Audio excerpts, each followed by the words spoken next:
This is the WealthAbility Show with Tom Wheelwright. Way more money, way less taxes. Welcome to the WealthAbility Show, where we're always discovering how to make way more money and pay way less taxes. Hi, this is Tom Wheelwright, your host, founder, and CEO of WealthAbility. So taxes are a big issue right now. They're big in the news. We've got an election coming up.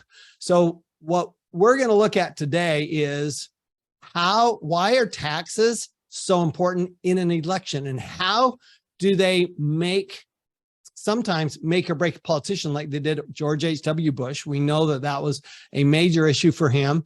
And how do we get educated, and how do we help people get educated so that they understand the difference between, what the burden is that taxes put on people, and should we be taxing the rich? Should we be increasing tax? Should we be reducing taxes? What should we be doing? And I have the expert on this, Grover Norquist. Grover's got an amazing background. I'll let him tell you about it. But Grover, welcome to the WealthAbility Show. Absolutely. Good to be with you. So if you could, just give us a little of your background. Sure. Before I emigrated to the United States, I grew up in Massachusetts. And early on during the Reagan administration, the president the White House organized Americans for Tax Reform, an outside group whose goal would be to enact the President's Tax Reform Act of 1986. And so in 1985, the president asked if I would run it. I'd run the National Taxpayers Union earlier between college and business school. And so I sort of worked the tax issue politically and through legislation. And in 1986, we passed the bill, which took the top rate, corporate rate, down to 34%, and the individual rates down to 28 and 15, if you can remember that, 28 and 15, on a bipartisan basis with Ted Kennedy's support.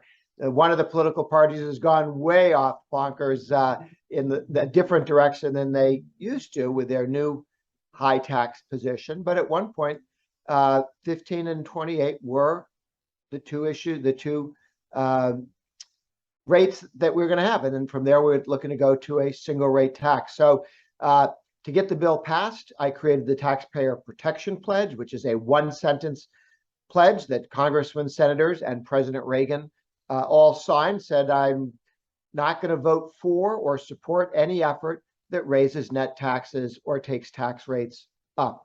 So the concern was that if we got tax rates down, broaden the base, over time, politicians would keep raising the rate up, and you wouldn't even have the protection of the deductions and credits. So the pledge says no net tax increase. And as a result, we got about 100 congressmen, 20 senators to make that written commitment, President of the United States. So the bill that passed was actually a tax reduction, small tax cut, largely revenue neutral, but a cut a little bit.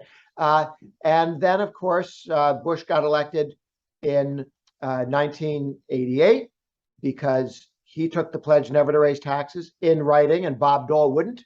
And he beat Bob Dole in New Hampshire, which wasn't supposed to happen.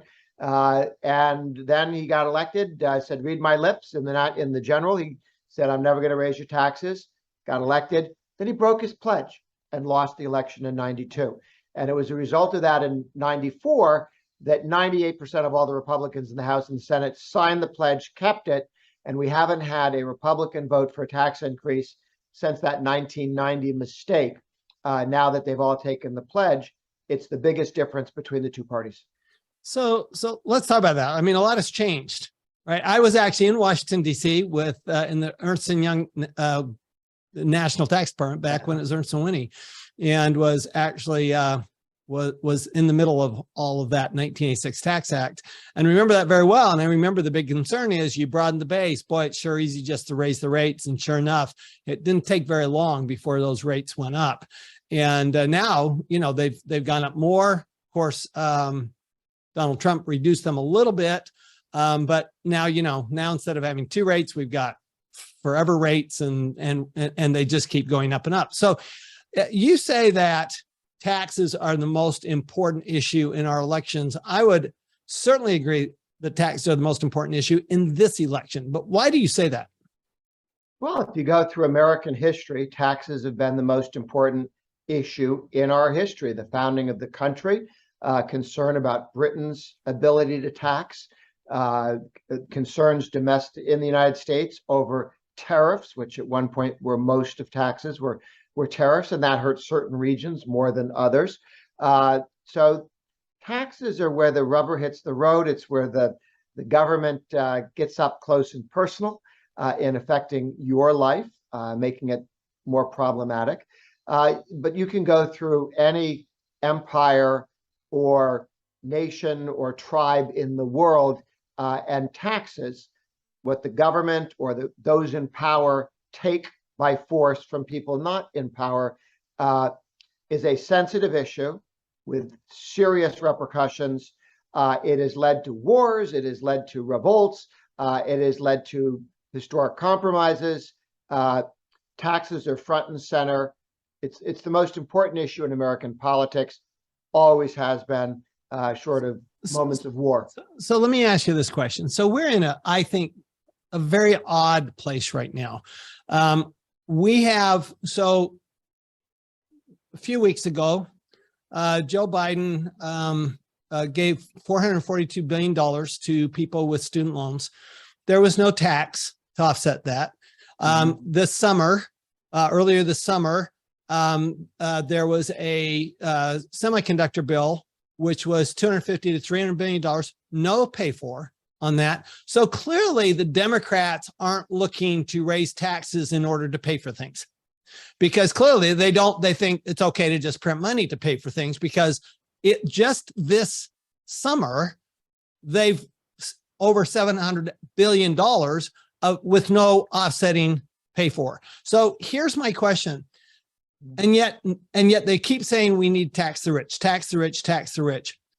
Why? What is it that has people saying we need to tax the rich when the Democrats don't even believe you need taxes in order to provide benefits?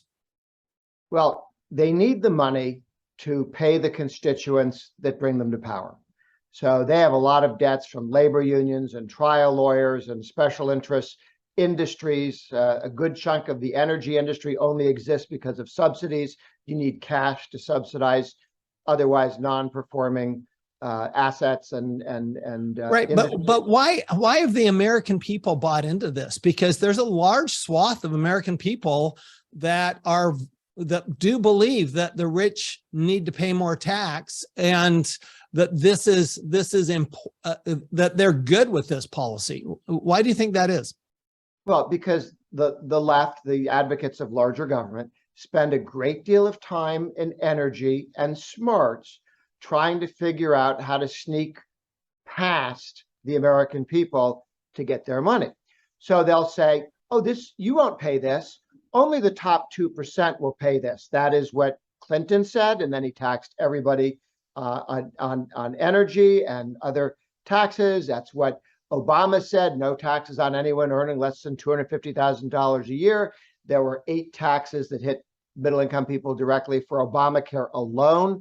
And Biden says nobody who makes less than $400,000. They keep moving the number up because they want to convince people it's not you. It's not you. They want to divide the American people into different groups so they can mug them one at a time.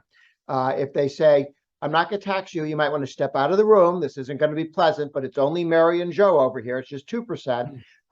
It may be unpleasant, maybe a little loud, so you might want to close the door, but it's not you. And some people will go, okay, it's not me, not you yet. It's not you now, maybe you next. Right. When you divide people into different groups and mug them one at a time, it's easier to do.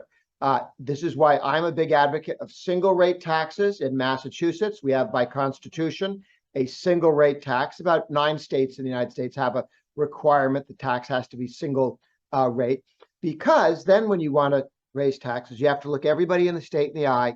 You're all paying for this. We're all listening. Tell us about it. Well, it wasn't that good idea.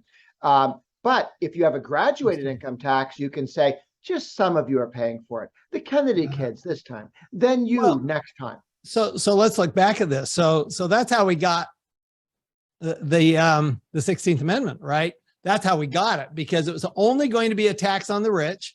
It was only the top very small portion. I think you had to, in today's dollars, you had to be making well over $7 million in order to be subject to the tax at all. It was maybe as much as $11 million to be subject to the tax. Top rate was 7%. Right. Now the bottom rate's 15. Right. There you go. So we always have this, we always have this creep. Now, let's kind of turn to, if we can, inflation as a tax, because, you know, back when you and I were back in Washington in the early and mid 80s, we had high inflation, and we had the same thing going on. We had super high inflation. We had the Federal Reserve increasing rates. But one of the things that I've been talking about that I've noticed that is different today is, you know, to me, you have to be increasing, you need to be putting a damper on demand, but also you need to be increasing supply, which is an investment side. And so what I look at what Ronald Reagan did, because he started this in 1981, he didn't start in 86. That was just the final piece, right? But he started in 81 with providing incentives for investment. And so while Volcker was raising interest rates, Reagan was actually lowering taxes on investment. So today it seems like we've got the opposite. We have what Biden has been doing is he's been giving money to the people who spend it, and then what he wants to do is take money away from people who invest it. So can you just talk about that phenomenon a little bit? Because I do think that's something, it's not being discussed. People are saying, well, wait a minute, you know, Reagan and Volcker and they did this, we can do it the same way. But I don't think people understand the difference between reducing taxes or giving money to people who spend it versus money to invest. Yeah, at the same time that the money supply was not increased as rapidly as it was under Carter to slow the supply of money.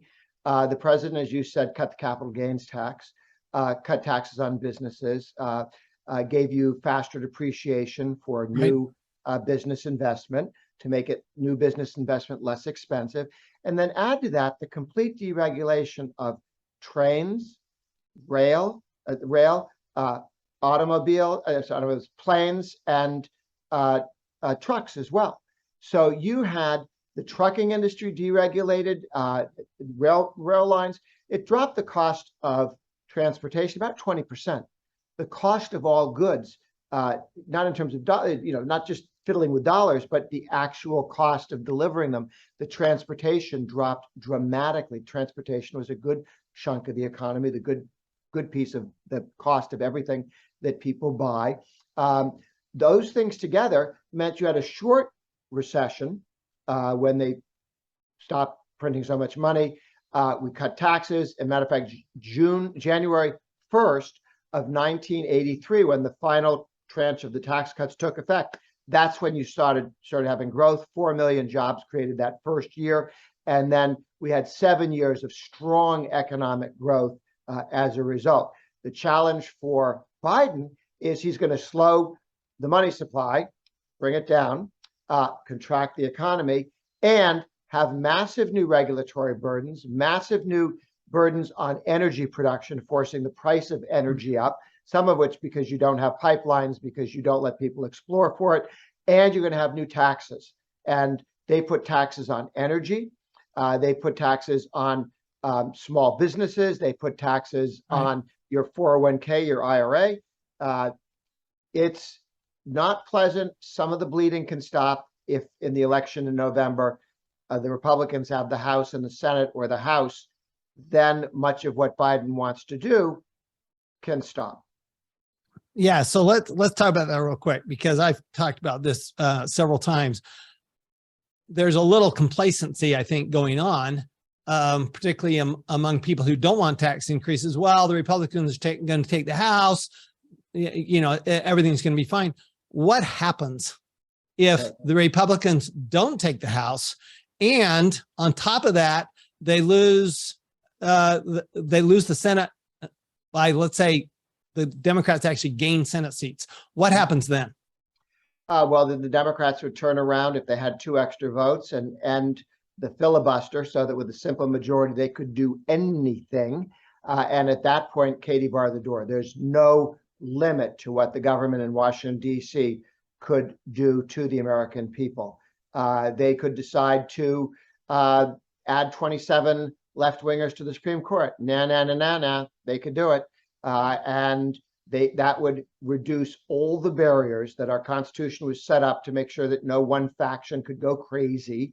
The Democrats understand that if they don't change the rules, they will lose power permanently over time. They look at a Supreme Court, which is undoing all of the bad decisions of the last 30 years, which gave the government all this power that nobody would ever vote them. The court said, oh, you got it. And you've got the situation where the Democrats simply wish to be able to spend more money with a simple majority, not 60%.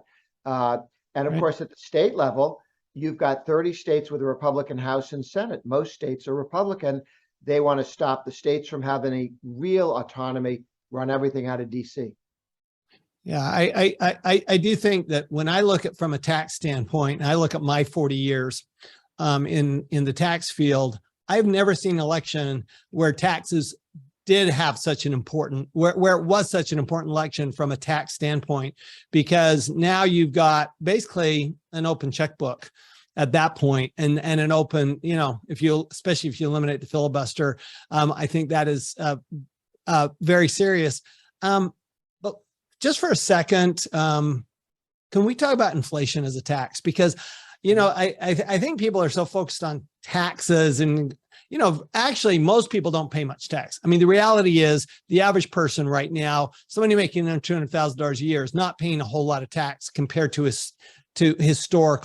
some historical tax rates. And so given that's the case, but inflation on the other hand hits actually poor and middle class more than it hits the rich, because the rich, they've got excess money. So can you talk about inflation as a tax? Because to me, it's the most heinous tax we've got. Sure. Inflation is the government prints more money and they basically confiscate the value of every dollar bill in your wallet and any assets that you have. They make your paycheck worth less. Average pay increase over the last year was about 5.5%, and the average unemployment was about 8.5%. All Americans, on average, Americans got poorer. They had lower incomes over the course of the last 12 months, the last year, because the Democrat majority in the House and the Senate. That is a huge confiscation. I mean, you can imagine, Attila the Hun and others that were trying to figure out how do we confiscate property from these countries that we've overrun. Well, inflating the currency is a lot easier to do than going house to house and stealing stuff. But it is going house to house to stealing value out of the pockets of a conquered people. So, I know what your efforts are doing, but what does the average person do to deal with this? Because it's like, I mean, okay, we can go to the polls, but the average person isn't making tax policy. The average person isn't, directly affecting inflation. And a lot of our listeners are entrepreneurs, they're investors. What can the average person do here? Sure. Don't underestimate the importance of voting, getting your relatives to vote, your kids to vote, your neighbors to vote, because there are going to be a lot of close elections, and this could really be decided by a handful of congressional districts or 1 or 2 states and small numbers of votes in those states. The other one is just look at how you save and invest in ways that minimize the damage done by inflation, minimize the damage done by taxation. I think we have a real opportunity. And then think about where you want to live. There are 50 states, and 8 of those states have zero personal income tax, California, about 13.5, Minnesota, about 10, New York, 10, North Carolina, New Jersey. But there are 8 that are at zero. There are another 9 that are at or about to go to single rate taxes. There's a movement in this country at the state level. So you may not have to move. 10 states are marching towards zero. Kentucky passed a law in the next 12 years. They're going to go down to zero. Louisiana, 15 years, down to zero. North Carolina has been doing this for 12 years. 4 years from now, they have no corporate income tax. 4 years, no corporate income tax. And about 6, 7, no personal income tax. You're looking at West Virginia. The governor and both houses are committed to going to zero income tax. Iowa, down from 8.6 down to 3.9 over a 3.5-year period. And then they're going the rest of the way to zero. Iowa, who knew it was that high to begin with, but it was. You have Georgia going to a single rate tax. Mississippi's on its way to zero. Our friends in Arizona, 4.5 down to 2.5 in January, 2.5% in January, and from there to zero. If you talk to the leadership of the House, the Senate, and the incoming governor there, the incoming governor of Arkansas is committed to going to zero as well. Is the legislature there? Governor of Oklahoma is committed to go to zero. Our friends in North Carolina going to go to a single rate of 1.5. The governor was just emailing with the governor, going down to 1.5%. And then I think they're going to go to zero from 1.5%. Watch our friends in Idaho, 2 significant tax cuts down to a flat rate tax in Idaho. So at the state level, the red states are getting less taxed. The blue states are slowing down their tax increases, California, New York.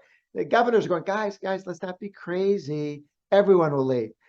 So the best thing you can do to help your friends who live in blue states is cut your taxes in red states. It stops the blue state politicians from being too abusive. Got it. So, so big vote coming up in a few weeks. It's going to be interesting. Anything you think we should be watching for? Well, there's a measure on the ballot in Arizona to require a 60% vote. If anyone wants to put something on the ballot to raise taxes, not a simple majority, but 60%. Takes 2/3 of the legislature to raise taxes in Arizona. Should take 2/3 through the initiative process as well. Agreed. They do 60%, but that's kind of close to 2/3. So there are a number of, there's a across the board tax cut in Colorado, just a small tax cut, but they're doing it each year over time. That will begin to add up. So there are some measures to protect taxpayers on the ballot, and mostly their politicians. Ask your elected official, has he or she put in writing their commitment to never raise taxes? That's the taxpayer protection pledge that Americans for Tax Reform shares with people. If you go to our website at atr.org and look up tax pledge, federal, state, you can find out whether your state legislative candidate or incumbent has signed the pledge never to raise your taxes, or your congressman or senator. Have they made that commitment? Or, as I just learned from the lady who's running for governor, Democrat running for governor of Arizona, she has no plans at present to raise taxes. That's not much of a commitment there. This is the Democrat. I have no plans to raise taxes. If my neighbor told me they had no plans to eat my cat, I'd keep the cat inside. That's a good point. And of course, in our last election in Arizona, and I'm in Arizona, there was a 85% tax increase that was voted on by proposition, which is where the 60% vote comes from. And fortunately, the Supreme Court threw it out. But we may not get that lucky next time. So we do have to be careful about tax increases. We do have to be careful about voting.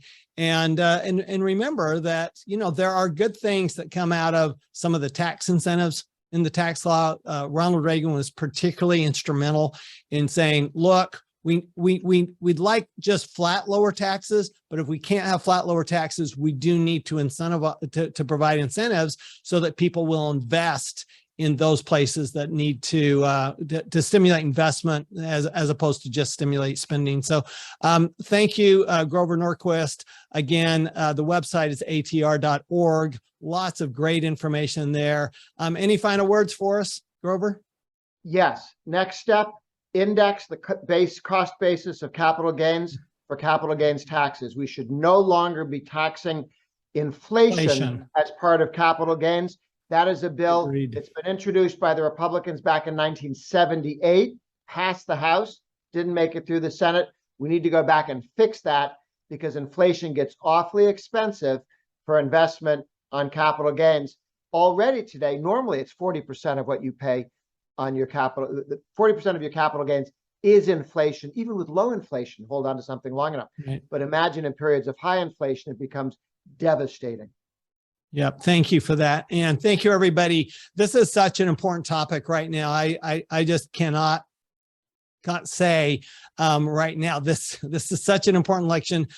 Please remember that taxes always come back to the average person, no matter what they may say, no matter what people say, the average person is always going to end up paying the taxes because that's how it always happens. That's why it's happened from day one. Yes, in 1913, people weren't paying a lot of taxes if they were making average, but then pretty soon, 1944, we started having taxes on wages. Then we started having taxes, and now we've got a complete flip. So wages are taxed higher than business income. Wages are taxed higher than a lot of types of income that are investment type income. And so when you remember that taxes eventually are going to end up on you, no matter what, just remember that when you certainly go to the polls. And I'm not political. I just don't like this idea that, you know, this lie that's out there that the rich don't pay taxes. They do pay taxes. They pay most of the taxes.